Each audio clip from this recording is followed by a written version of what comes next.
उसने गैस पे चाय चढ़ाई और वापस पलट के टीवी की ओर देखा। कार्टून चल रहा था, लेकिन नितिन के देखते ही वापस मैच चलने लगा। नितिन किचन से बाहर आया तो लगा जैसे सोफे पर से कोई कूद के पीछे छुप गया। नितिन ने किचन से छुरा उठाया और उसी को तान करके धीमे धीमे सोफे के पीछे जाने लगा। लेकिन सोफे के पीछे जाके देखा तो कुछ नहीं था।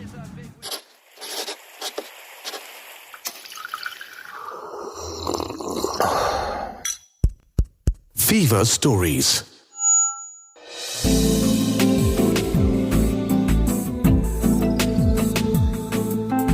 एक अधूरी कहानी।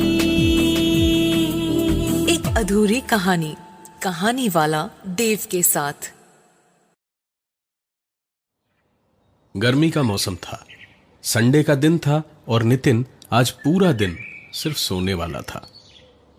पिछले एक हफ्ते से रोज ऑफिस के काम के साथ थोड़ा थोड़ा शिफ्टिंग का काम करते करते कल रात जाकर नए फ्लैट में पूरी तरह से शिफ्ट हुआ और थकान के मारे आज सिर्फ सोने का ही मन था। नाश्ता करके थोड़े कपड़े वगैरह धो करके साफ सफाई कर ली, फिर लंच किया और टीवी चलाया कि थोड़ा मैच देखा जाए। आज वर्ल्ड कप क्वार्टर फाइनल था, इंडिया पाकिस्तान, यहीं बेंगलोर में ही। दिन था 9 मार्च 1996। वर्ल्ड कप देखने के लिए नितिन ने नया बड़ा 21 इंच का कलर टीवी खरीदा था। नितिन ने टीवी तो चला दिया, लेकिन रह रहकर झपकियां आ रही थी उससे। लेकिन वो जागने की कोशिश में था। मैच बड़ा जबरदस्त हो रहा था। पहले सिद्धू ने 93 रन बनाए और फिर आखिर में अजय जडेजा और अनिल कुंबले ने वकार यूनिस के एक ही ओवर में 22 रन मारे और 50 ओवर के बाद इंडिया ने 288 का टारगेट दिया पाकिस्तान को। नितिन ही क्या, पूरा हिंदुस्तान झूम रहा था, लेकिन पाकिस्तान की बैटिंग अभी बाकी थी। नितिन जरा सा बाथरूम जाने को उठा।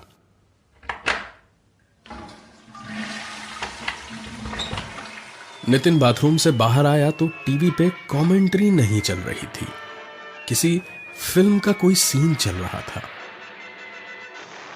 उसे लगा कोई एड चल रहा होगा। कमरे में आया तो देखा सचमुच कोई दूसरा ही चैनल चल रहा था जिसपे कार्टून फिल्म आ रही थी। एक पल को तो हक्का बक्का रह गया वो, लेकिन फिर सोचा शायद केबल वाले ने चैनल बदल दिए होंगे, स्पोर्ट्स शायद दूसरे चैनल पे डाल दिया होगा। नितिन ने रिमोट उठाया, बटन दबाया और वापस मैच ढूंढने लगा, लेकिन दूरदर्शन कहीं दिखाई ही नहीं दे रहा था। नितिन ही क्या, किसी भी हिंदुस्तानी को इंडिया पाकिस्तान क्रिकेट मैच के बीच कोई भी रुकावट पसंद नहीं। खून खौल जाता है हमारा। गुस्से में नितिन ने रिमोट को एक दो बार हाथ पे ही जोर जोर से मारा और मैच वापस शुरू हो गया। राहत की सांस भर के नितिन ने सोचा कि चाय चढ़ाई जाए। वो उठा ही था जब फिर से कमेंट्री की जगह वापस कार्टून चालू हो गया। उसने वापस रिमोट को उठाया भर था कि चैनल फिर बदल गया। नितिन ने सोचा आज भर चल जाए बस, कल ठीक करा लूंगा टीवी। उसने गैस पे चाय चढ़ाई और वापस पलट के टीवी की ओर देखा। कार्टून चल रहा था, लेकिन नितिन के देखते ही वापस मैच चलने लगा। नितिन किचन से बाहर आया तो लगा जैसे सोफे पर से कोई कूद के पीछे छुप गया। नितिन ने किचन से छुरा उठाया और उसी को तान करके धीमे धीमे सोफे के पीछे जाने लगा। लेकिन सोफे के पीछे जाके देखा तो कुछ नहीं था।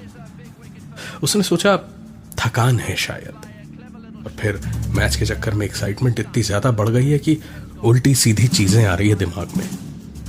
नितिन सोफे पे बैठा, कभी टीवी तो कभी किचन में चाय को देखता रहा। दूध खौला और चाय पत्ती डालने को नितिन उठा। उसके किचन में कदम रखते ही फिर से टीवी पे कार्टून चालू हो गया। नितिन ने अब की बार ध्यान नहीं दिया। चाय छानी और जैसे ही कप लेकर वापस सोफे पे बैठा, उसकी आंखों के सामने रिमोट हल्का सा टीवी की ओर घूमा, टीवी स्क्रीन पर 2 लाइनें आई और एक एक करके चैनल का नंबर टाइप हुआ 002 और दूरदर्शन पे वापस मैच दिखाई देने लगा। नितिन के हाथ से चाय का कप गिर के टूट गया। उसके दिल की धड़कन तेज हो गई और घबराहट के मारे पसीना आने लगा। क्रिकेट मैच की कमेंट्री का वॉल्यूम बढ़ता गया और आखिरकार टीवी एक जोर की आवाज के साथ फूट गया। पूरे कमरे में चारों ओर कांच के टुकड़े फैल गए और इसी आवाज के साथ नितिन की आंख खुल गई। टीवी देखते देखते सो गया था। उठ के सबसे पहले देखा, टीवी बिल्कुल ठीक ठाक था, मैच ही चल रहा था और इंडिया अभी भी बैटिंग कर रही थी। सामने सचमुच अजय जडेजा और कुंबले ही बैटिंग कर रहे थे और अगले ही ओवर में सचमुच उन दोनों ने वकार यूनिस को 22 रन मारे। इंडिया ने सचमुच 288 का ही टारगेट किया। नितिन बाथरूम जाने को उठा और उसके उठते ही सचमुच टीवी पर मैच बंद होके कार्टून चलने लगा। नितिन ने अब उठ के टीवी बंद कर दिया और उसके टीवी बंद करते ही मत करो, अरे यार। नितिन वहीं बिल्कुल एक मूर्त की तरह ठिठक के खड़ा हो गया। बच्चे की आवाज कहां से आई?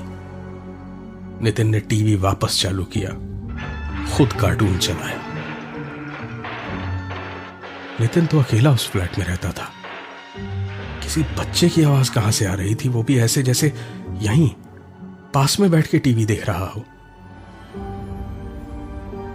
नितिन कुछ देर तो वहीं वैसे का वैसे बैठा रहा, लेकिन फिर सीधे बाहर भागा और भाग के नीचे सिक्योरिटी के पास पहुंचा। उसकी हालत देखकर सिक्योरिटी वाला खैनी दांतों में दबाता हुआ बोला, सर, घर में थोड़ा टॉफी चॉकलेट रखिएगा और जब जब टीवी पे कार्टून चलने लगे ना तो चैनल बदलिएगा मत, आराम से रह पाएंगे। और हाँ, कभी डांटिए और चिल्लाइएगा मत गलती से भी, किसी पे भी। नितिन समझ गया कि इसी से पता चल पाएगा माजरा क्या है। उसने पूछा और सिक्योरिटी ने बताया। अरे साहब, बड़े लोगों की बड़ी बातें बड़े चोचले। यहाँ एक बहुत धनी परिवार रहता था आपसे पहले। दोनों मियाँ बीवी बहुत कमाते थे, लेकिन बहुत अजीब लोग थे सच कहें तो। हम जैसे से बात भी करने में उनको घिन आती थी। घर में नौकर चाकर भी थे, लेकिन उनसे बदतमीजी तो करते ही करते थे, मारते पीटते भी थे। उन्हीं को जब बच्चा हुआ तो थोड़ा दिमागी परेशानी थी उसको, शरीर से भी कुछ दिक्कत थी। अब 5 साल तक तो बहुत इलाज कराया इन बड़े लोगों ने, लेकिन फिर जो है एक रात को अचानक पता नहीं क्या हुआ, बहुत चिल्ला चिल्ली हुई। सवेरे पता चला बच्चा मर गया। दोनों मियाँ बीवी ना सब छोड़ छाड़ के बेच बाज के कहीं चले गए। अब बिल्डिंग वाले तो कहते रहे कि खुद ही बच्चे को मार दिया था, कहीं ठीक होने का कोई चांस था नहीं, और दोनों फ्लाइट बेच बाज के भाग गए। लेकिन कुछ ऐसा भी कहते हैं कि ऐसा बच्चा ज़्यादा दिन बचता भी नहीं है। जो भी कहिए, इतना पापी लोग था दोनों, और सजा तो भगवान देबा करेगा ना पाप का। अपना ही संतान तक को प्यार नहीं करते थे। छी।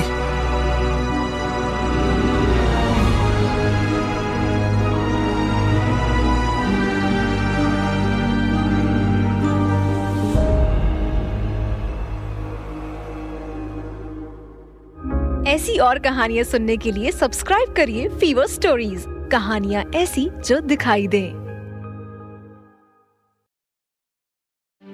ऐसी और कहानियाँ सुनने के लिए सब्सक्राइब करिए फीवर स्टोरीज, कहानियाँ ऐसी जो दिखाई दें।